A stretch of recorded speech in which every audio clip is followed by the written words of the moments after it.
What if I told you that this coin, this simple 50-cent piece that most people would not even bother to pick up off the sidewalk, sold at auction for over $1 million? That is right, $1 million for a coin that was originally worth just half of $1. Welcome back to Old Coin Chronicles, the #1 destination on YouTube for rare coin collectors and treasure hunters just like you. And today we are counting down the most expensive and most jaw-dropping Kennedy half dollars ever sold at auction. Now the Kennedy half dollar has been produced by the United States Mint every single year since 1964. That is over 60 years of continuous production, and most of those coins are worth very little more than their face value of 50 cents. But a tiny handful of these coins, because of their date or their mint mark or a spectacular minting error or an extraordinary state of preservation, have become some of the most coveted and valuable coins in the entire world of numismatics. We are going to take you through 10 of the most shocking and record-breaking, where we dig through old change, jars and forgotten drawers looking for coins that are worth way more than 50 cents today. We are talking about the 1974 Kennedy half dollar, and whether the one sitting in your collection could actually be valuable. The Kennedy half dollar was born out of tragedy after President John F. Kennedy was assassinated in 1963. The United States Mint rushed a new design into production in 1964, replacing the old Franklin half dollar and turning a fallen president into a permanent part of American pocket change. Here's the myth we need to bust right away. Many people assume every old Kennedy half dollar contains silver, but that is only true for coins struck from 1964 through 1970. Starting in 1971, the mint switched to a copper nickel-clad composition with a pure copper core, and that means your 1974 half dollar has zero silver content, no matter how shiny or old it looks. The 1974 half dollar was struck at 3 different mint facilities. Philadelphia coins carry no mint mark at all. Denver coins carry a small D above the date, in San Francisco coins carry an S and were only made as proof coins for collectors, rather than for everyday circulation. In terms of raw numbers, these coins were produced by the hundreds of millions, so a common circulated 1974 half dollar pulled from pocket change is generally only worth its face value of 50 cents and nothing more. Where things get interesting is condition. Uncirculated coins that never touched a human hand and were preserved with their original mint luster can sell for a few dollars up to several $100, depending on how sharply struck and clean the surface really is. Grading services like PCGS and NGC have recorded some Philadelphia and Denver examples in the highest possible mint state grades selling at auction, but for prices that have climbed into the thousands of dollars simply because so few coins survived that well preserved. One era variety collectors specifically hunt for is the 1974 D double die obverse, where doubling appears most clearly on the words, "In God We Trust," and this variety alone can command a real premium over a normal circulated coin. If you think you might have something special, the smart move is to check the coin under strong light in a magnifying glass, looking for doubling, clipped edges, or unusual luster before sending it off to a professional grading service for certification. That wraps up everything you need to know about the 1974 Kennedy half dollar, so grab your coin jar, check your dates and mint marks, and let me know in the comments what you find. And if this helped you understand your coins better, smash that subscribe button and join us for the next hidden treasure hunt, where we hunt through old coin jars looking for hidden treasure. Today we are turning our attention to the 1973 Kennedy half dollar and finding out if this common-looking coin could actually be worth real money. The Kennedy half dollar first appeared in 1964 as a tribute to President John F. Kennedy after his assassination, and the design created by Gilroy Roberts on the front and Frank Gasparo on the back has remained a favorite among collectors for decades. Let's clear up the biggest misunderstanding right away. 1973 half dollar contains no silver whatsoever. The mint removed silver from the half dollar after 1970, which means every 1973 coin is struck in a copper nickel-clad composition with a pure copper core, so do not expect any melt value here. The 1973 half dollar was produced at 3 mint facilities. Philadelphia coins have no mint mark and only 65 million pieces were struck, making it the lowest circulation strike mintage of the entire clad era. Denver coins carry a small d and had a higher mintage of about 83 million, and San Francisco struck only proof coins marked with an S for collectors. Even though the Philadelphia mintage sounds low compared to other years, this coin is still common and circulated grades because so many pieces were hoarded rather than spent in everyday transactions.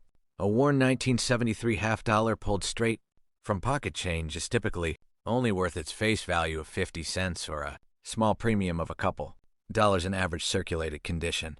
Once you move into uncirculated and gem mint state territory, the story changes dramatically.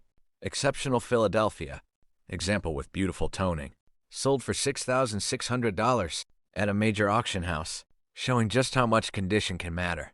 Proof coins from San Francisco can also carry serious value, especially in the deep cameo finish where a perfect specimen has sold for close to $5,000 in the past, while more typical deep cameo examples today trade in the hundreds.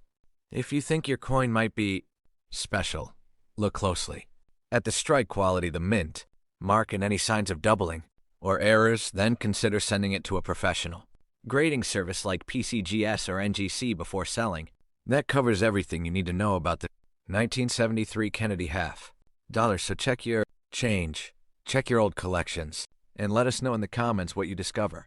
If this video helped you, hit that subscribe button and turn on notifications so you never miss the next coin hunting adventure today, because we have something really incredible and educational in store for you.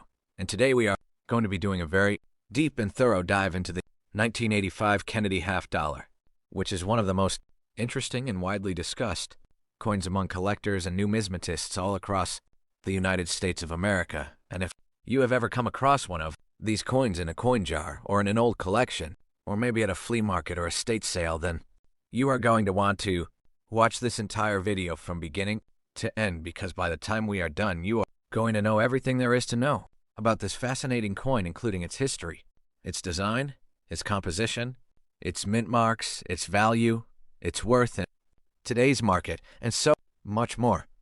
And we are also going to talk about how you can subscribe to our channel and become part of our amazing growing community of coin collectors, enthusiasts who share a passion for numismatics and the wonderful hobby of coin collecting. So let us get started right now.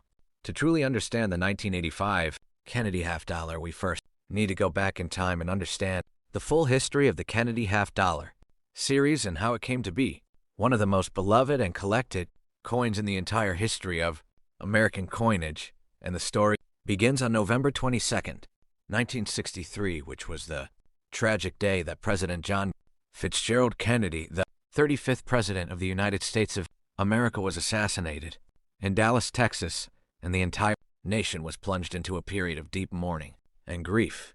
And within just a few weeks of the assassination, Congress passed legislation to honor President Kennedy by placing his portrait on the half-dollar coin. And the United States Mint worked at an extraordinary pace to design and produce the new Kennedy half dollar, and the coin was released to the American public in early 1964. And the response from the public was overwhelming, and people lined up at banks all across the country to obtain these coins as mementos. And the Kennedy half dollar has been produced every single year since 1964 all the way through the present day, making it one of the longest running coin designs in American. The 1985 Kennedy half dollar features one of the most iconic, recognizable designs in all of American coinage. And on the obverse, or front of the coin, you will see the bold and distinguished portrait of President John F. Kennedy facing left. And this portrait was sculpted by the talented chief engraver of the United States Mint, Gilroy Roberts.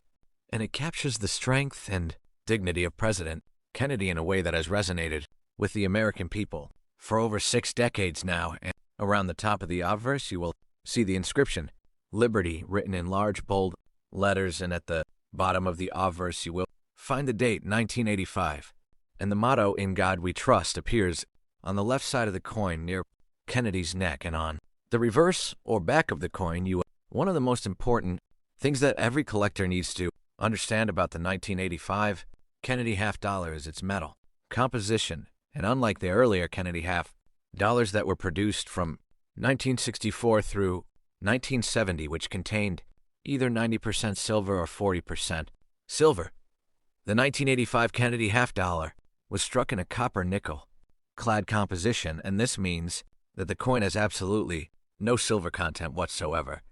And the composition of the 1985 Kennedy half dollar consists of an outer layer that is made up of 75% copper and 25% nickel, and this outer layer is bonded to a pure copper core, and the overall weight of the coin is 11.34 grams, and the diameter of the coin measures 30.6 millimeters, making it one of the larger coins in regular circulation in the United States. And the edge of the coin is reeded, which means it has the familiar ridged or serrated edge that you can feel when you run your finger along the side of the coin.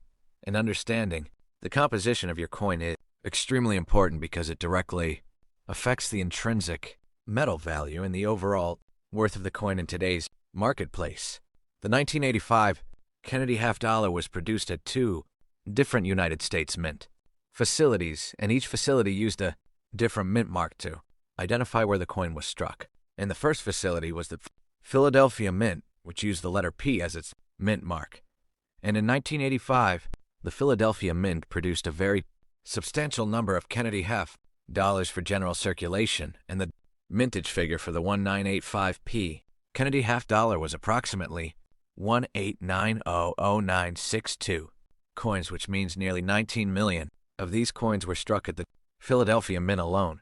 And the second facility was the Denver Mint, which used the letter D as its mint mark.